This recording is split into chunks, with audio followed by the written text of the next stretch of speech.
세상 사람들은 땅의 문이 열려야 되는 사람들인데, 땅의 길이 열려야 되는 사람들인데, 우리 하늘 백성들은 하늘 문이 열리고 하늘 길이 열리고 하늘로부터 은혜가 임하는 줄을 믿습니다. 오늘 기도하면 하늘 문이 열립니다. 오늘 하늘에 산 소망을 둘 수 있는 귀하고 복된 시간 되기를 축복합니다. 오늘 열왕기상 18장은 이스라엘 가운데 참 곤고하고 힘든 시간, 정말 우리가 아무리 사방을 둘러봐도 길이 없고 희망이 없는 그런 시대의 이야기죠. 아합 왕 시대입니다.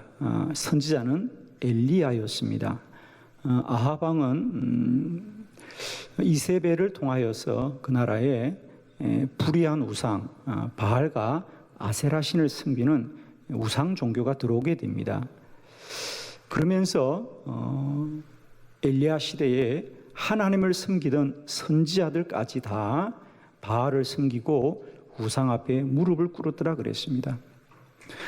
그러니까 모든 백성들도 다 하나님을 떠나고 바알 앞에 무릎을 꿇는 참 불의한 시대가 되었습니다. 그러자 하나님이 그 땅을 심판하시기 위하여 3년 6개월 동안 비를 내리지 않는 더 어려움이 그 땅에 임하였습니다. 그 당시 엘리야의 기도를 우리가 성경에서 보면 엘리야가 하나님 앞에 그렇게 기도합니다. 하나님, 이제 이 땅에는 전심으로 주를 섬기는 사람은 나 혼자밖에 남지 않았다고 말할 만큼, 물론 하나님의 계획은 그렇지 않았지만 엘리야가 알기로는 그랬다는 거 아니겠습니까? 하나님 너무 힘들어요. 그래서 어떻게 했다고요? 저도 데려가 주세요 할 만큼 그가 눈으로 보고 그가 현상으로 아는 것은 앞이 캄캄하고 사방이 에워싸움을 당한 그런 절망과 공고한 가운데 있을지라도 엘리야가 여전히 하나님께 기도하자 하나님이 세상과 사람의 문을 열어주는 것이 아니라 하늘 문을 열어주셨어요. 갈멜산에 성령의 불이 임하고 오늘 이 땅에 큰 비가 내립니다. 할렐루야. 사람의 길이 다 막히고 땅의 길이 다 막혀도 기도하면 하늘의 문이 열려집니다. 오늘 함께 예배하는 저와 여러분에게 이런 믿음이 회복되기를 축원합니다. 엘리야처럼 참 곤고하고 힘든 날들을 살아갈 수도 있습니다. 그러나 여러분 소망합니다. 우리가 여전히 기도하기를 포기하지 않고 하나님께 구하면 하나님은 인간의 문을, 땅의 문을 열어주는 것이 아니라 하늘의 문을 열어주십니다. 출애굽기 3장에 보면 하나님이 모세를 부르셔서 너는 너의 민족을 구원하여라고 합니다. 그때 모세가 뭐라 그래요? 하나님, 저 할 수 없어요 그럽니다. 할 수 없다는 말이 사실이죠. 왜냐하면 이스라엘 백성들이 애굽에서 종살이한 게 하루 이틀이 아니라 무려 400년 동안 굳어진 일입니다. 조상 때부터 이어진 일입니다. 그리고 모세는 이미 나이 80에 미디안 광야에서 그저 평범한 목동에 불과한 자격도 없고 힘도 없는 그런 사람이 불과합니다. 그러나 사랑하는 성도 여러분, 우리가 그러할지라도 하늘의 음성이 임하면 하나님이 역사하시고 하나님이 행하셔서 애굽의 재앙이 임하고 홍해가 갈라지고 마라의 반석에 쓴물이 단물로 변화되면서 하늘의 만나와 메추라기가 내려서 불기둥과 구름기둥이 역사하여서 그들을 가나안으로 인도하여 가십니다. 오늘 다시 한번 우리 모두가 하늘 문이 열리는 거룩한 소망을 가지시고 이 한 주간도 믿음 가운데 담대히 나아가는 은혜가 임하시기를 그리스도 예수의 이름으로 축원합니다. 3년 6개월 이 곤고한 시절 속에 오로지 기도하였어 하나님의 능력을 얻었던 엘리야의 믿음과 기도가 다시 오늘 저와 여러분에게도 회복되어지시기를 간절히 축원합니다. 자, 말씀을 보도록 합니다. 엘리야의 세 가지 기도입니다. 첫 번째, 엘리야는 오직 기도하였습니다. 본문 41절의 말씀을 함께 합독합니다. 시작. 엘리야가 아합에게 이르되 올라가서 먹고 마시소서 큰 비 소리가 있나이다. 아멘. 지난 3년 6개월 동안 모든 사람이 다 바알에 무릎을 꿇고 온 땅에 가뭄이 들었지만 엘리야는 여전히 기도하였습니다. 그러자 어느 날 하나님이 그 땅에 비를 내릴 때에 엘리야가 가장 먼저 비 소리를 들었습니다. 그래서 그가 그 나라 왕이었던 아합에게 왕이여 이제는 염려하지 마시고 궁전으로 돌아가셔서 먹고 마시소서. 왜냐하면 이제 큰 비 소리가 있습니다. 할렐루야.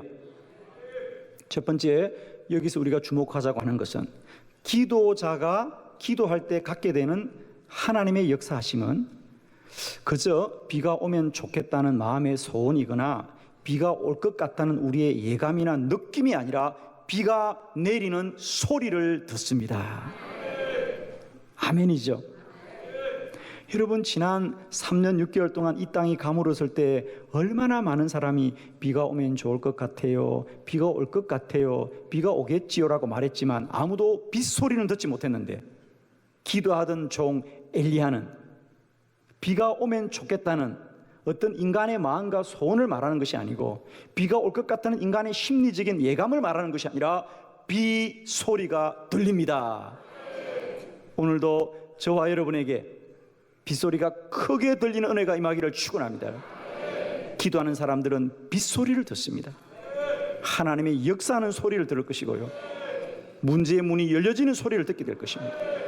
할렐루야.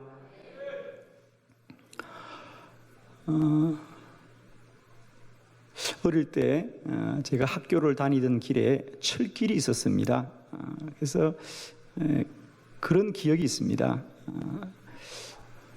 학교를 마치고 집에 가다가 철길을 걷던 친구들하고 무료하니까 우리가 종종 그런 놀이를 했어요. 그 철길에다가 가만히 귀를 대면 아무것도 보이지 않는데 어디서 소리가 들려와요. 철커덕 철커덕 철커덕. 그리고 조금 있으면 여지없이 기차가 나타났어요. 그 철길을 통하여서 소리가 우리에게 전해진 거예요. 사랑하는 성도 여러분, 모든 일에는 소리가 먼저 옵니다. 할렐루야. 오늘 이 예배 가운데도 여러분에게 소리가 먼저 들려지기를 축원해요. 기도는 인간의 심리적이고 내적인 작용이 아니라 하늘의 역사입니다. 큰 비 소리가 있나이다. 비가 이미 내리고 있는 거지요. 기도하는 사람은 날마다 때마다 이런 비 소리를 듣는 것이다. 오직 기도해야 우리는 비 소리를 듣게 되는 것입니다. 이제 우리가 기도하되 오직 기도하고 오로지 기도하고 기도에 전무하게 될 때 우리의 육과 혼이 떠나가고 내 안에 영으로 충만해졌어요. 하나님의 역사하심을 날마다 때마다 듣게 될 줄을 믿습니다. 오직 기도해야 육적인 본성을 이깁니다. 그리고 영으로 충만해져서 하나님이 행하고 이루신 일을 알게 될 줄을 믿습니다. 오늘 이 본문의 엘리야의 이 권능의 말씀을 신약성경 야고보서에 보면 야고보서 5장에 사도 야고보가 그대로 인용합니다. 뭐라고 인용합니까? 엘리야는 우리와 성정이 같지만 그는 참으로 기도하는 자라. 그가 3년 6개월 동안 비가 그치라고 하자 비가 그치고, 그가 다시 비가 내리자고 기도하자 하나님이 하늘의 문을 열어주시고 능력을 행하였습니다. 근데 사실 이 야고보 자식은 기도의 사람이었습니다. 여러분, 우리가 흔히 오늘날도 기도를 많이 하는 분들을 낙타의 무릎이다 이런 말을 합니다. 기도를 오래 하여서 그 무릎이 낙타의 무릎처럼 군살이 많이 배었다 이런 뜻인데, 그 말을 유래한 사람이 누구냐? 사도 야고보입니다. 야고보가 기도를 너무 많이 하여서 그 당시 야고보의 무릎이 마치 낙타의 무릎과 같더라고 하는 거죠. 그래서 사도 야고보의 무릎을 낙타 무릎이다, 낙타 무릎이다 하면서 그때부터 기도 많이 하는 사람들 낙타 무릎이라고 하는 것이다. 기도는 이렇게 전무하는 것이고 오직 기도하게 될 때에 하나님의 더 큰 능력을 얻게 되는 줄 믿습니다. 사랑하는 성도 여러분, 하늘 문을 여는 기도는 오직 기도합니다. 오로지 기도합니다. 기도에 전무합니다. 힘써서 기도합니다. 깨어서 기도합니다. 쉬지 않고 기도합니다. 기도하되 오직 기도합시다. 할렐루야. 오직 기도하면 하나님이 오직 역사하셨어요. 오늘도 하늘 문이 열리게 될 줄을 믿습니다. 할렐루야. 두 번째 말씀을 함께 봅시다. 더욱 기도하였습니다. 엘리야는 더욱 기도하였습니다. 42절의 말씀입니다. 우리 한 절의 말씀을 다 같이 합독합니다. 시작. 아합이 먹고 마시려 올라가니라. 엘리야가 갈멜산 꼭대기로 올라가서 땅에 꿇어 엎드려 그의 얼굴을 무릎 사이에 넣고. 할렐루야. 이제 아합이 비가 온다고 하니 왕이 마음이 편안해졌죠. 그래서 왕은 먹고 마시려 올라가니라 그랬어요. 그런데 엘리야는 어떻게 하는가? 엘리야는 갈멜산 꼭대기로 올라가서 땅에 꿇어 엎드려 그의 얼굴을 무릎 사이에 넣고 기도하였습니다. 엘리야는 기도하되 한 번만 기도한 것이 아니라 더욱 기도합니다. 더욱 기도하더라. 첫 번째, 갈멜산 꼭대기로 올라가서 기도하였다 그랬습니다. 왜 산으로 올라갔을까? 그렇습니다. 그는 산으로 올라갔다는 것은 높은 곳으로 올라가는 것이 아니라 사람이 사는 마을과 사람을 떠나서 더욱더 기도에 전무하기를 원하였습니다. 더욱더 기도에 집중하기를 원했습니다. 그래서 그는 사람과 세상을 떠나서 높은 산으로 올라가서 기도합니다. 더욱 기도하기를 원하는 거죠. 더욱 깊이 기도하기를 원하는 거죠. 더욱 간절히 기도하기를 원하는 거죠. 더욱 기도만 하기를 원하는 것이죠.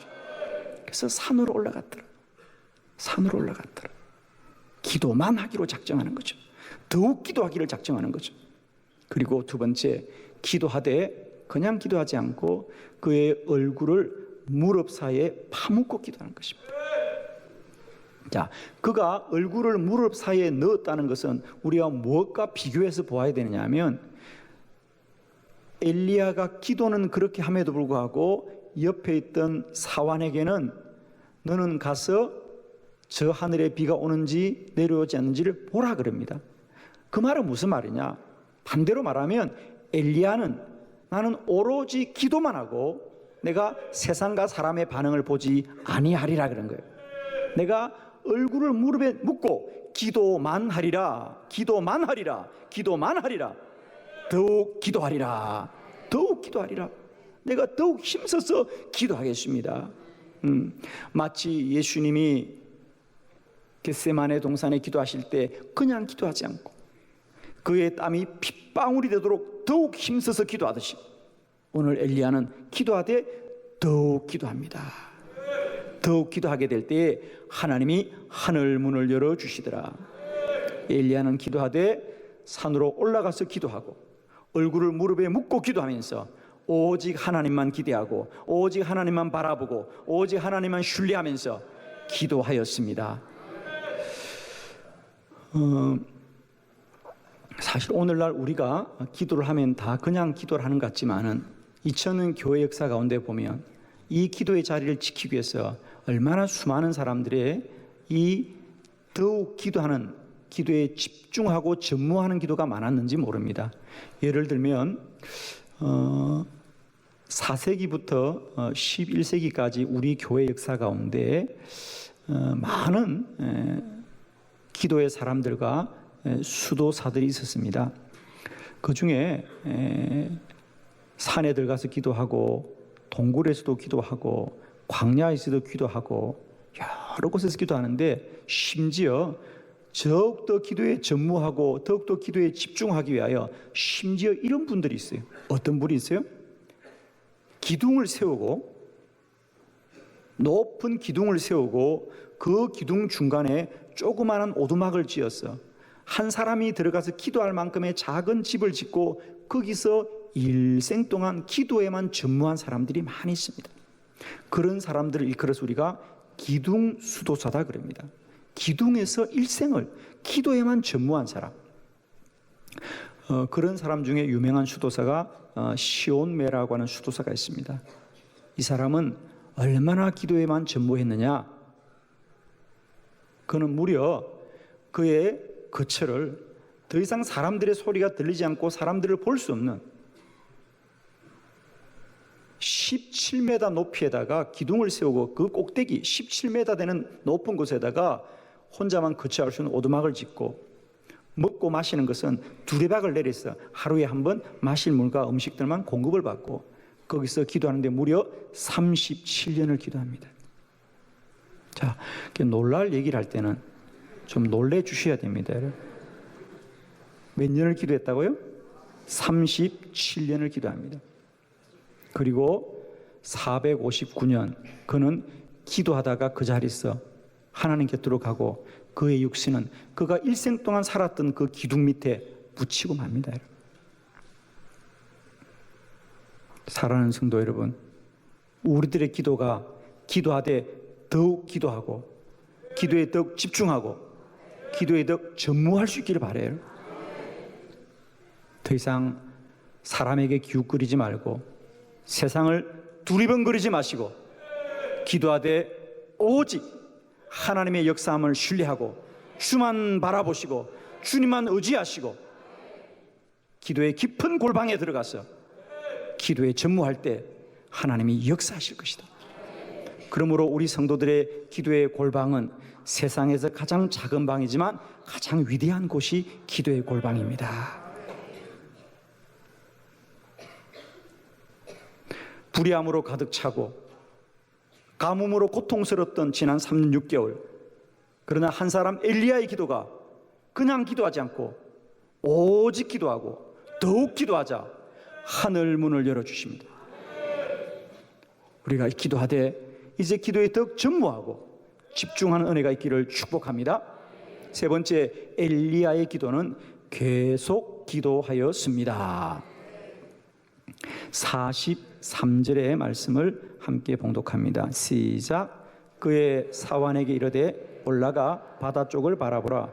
그가 올라가 바라보고 말하되 아무것도 없나이다. 이르되 7번까지 다시 가라. 아멘. 이제 엘리야는 큰 비 소리를 듣고 그는 더욱더 갈멜산 꼭대기로 올라가서 그의 얼굴을 무릎에 파묻고 오로지 기도에 전무하면서 이제 그의 사원에게 너는 나가보아라. 과연 비가 오는지 나가보아라 그럽니다. 그래서 그의 사원이 첫 번째 나가봐도 구름 한 점 없고, 두 번째 나가봐도 구름 한 점 없고, 세 번째 나가도 구름 한 점 없습니다. 그러나 그럴지라도 엘리야는 끝까지 하나님만을 신뢰하고 주의 역사를 믿으면서 5번도 나가고 6번도 나가고 7번째 나갔을 때 그의 사원이 말하기를 선생님 손바닥만한 구름이 보입니다. 그러자 그가 왕에게 왕이여 이제 빨리 마차를 타고 빨리 궁전으로 들어갑시오. 이제 큰 비가 임하였습니다. 더 이상 이 물이 불어나서 길이 막히기 전에 빨리 마차를 타고 궁전으로 돌아가라고 이야기합니다. 사랑하는 성도 여러분, 우리의 기도는 반드시 하나님의 때에 역사하실 것이에요. 여러분, 우리가 한 번 기도하고 응답이 없다고 낭망하지 마시고, 두 번 기도하고 응답이 없다고 낭망하지 마시고, 하나님이 역사할 때까지 계속 기도합시다. 계속 기도합시다. 쉬지 말고 기도합시다. 낭망하지 말고 기도합시다. 포기하지 말고 기도합시다. 낙심하지 말고 기도합시다. 우리 주님이 늘 부탁합니다. 너희가 기도하되 낭망치 말고 기도해라. 낙심치 말고 기도해라. 기도는 반드시 하나님이 역사하시는 것입니다. 저는 지난 얼마 동안 이 말씀을 오래 묵상하면서 하나님이 저에게 이 말씀을 보는 순간 세 가지 분명한 확신을 주셨어요. 기도하되 오직 기도하라. 더욱 기도하라. 계속 기도하라. 그래서 저의 책상 위에다가 제가 세 가지를 써놨습니다. 오직 기도하라. 더욱 기도하라. 계속 기도하라. 오늘도 이 자리에 내 삶의 문제가 너무 곤고하고 사방이 애워싸움을 당하고 더 이상 살아갈 희망이 없는 분들이 혹 있을 수 있습니다. 기도하였지만 낙심하는 분들도 있습니다. 그러나 오늘 주의 음성 듣기를 바랍니다. 그럼에도 불구하고 다시 오직 기도하라. 더욱 기도하라. 계속 기도하라. 그러면 사람과 세상의 문이 열리는 것이 아니라 하늘 문이 열립니다. 여러분, 우리 한번 크게 선포합시다. 오직 기도하라. 더욱 기도하라. 계속 기도하라. 할렐루야. 기도하고도 낙심하고, 기도하고도 염려이 몰려오고, 기도하고도 여러분 속에 근심이 쌓일 때마다 오늘 이 말씀을 기억하시길 바랍니다. 기도는 사람과 세상의 문이 열리는 것이 아니라 하늘 문이 열리는 것이고, 그 기도는 오직 기도입니다. 더욱 기도입니다. 계속 기도입니다. 오늘 다시 이 세 말씀 붙드시고 기도의 행진이 계속되어질 때마다 기적과 놀라운 이사와 표적들이 우리 안에 나타나게 될 줄을 믿습니다. 5월 두 번째 주간 다시 한번 기도의 믿음을 가지고 담대하게 세상으로 나아가는 저와 여러분 되기를 그리스도 예수의 이름으로 축원합니다. 아멘. 모든 영광 하나님께 돌려드립니다. 아멘.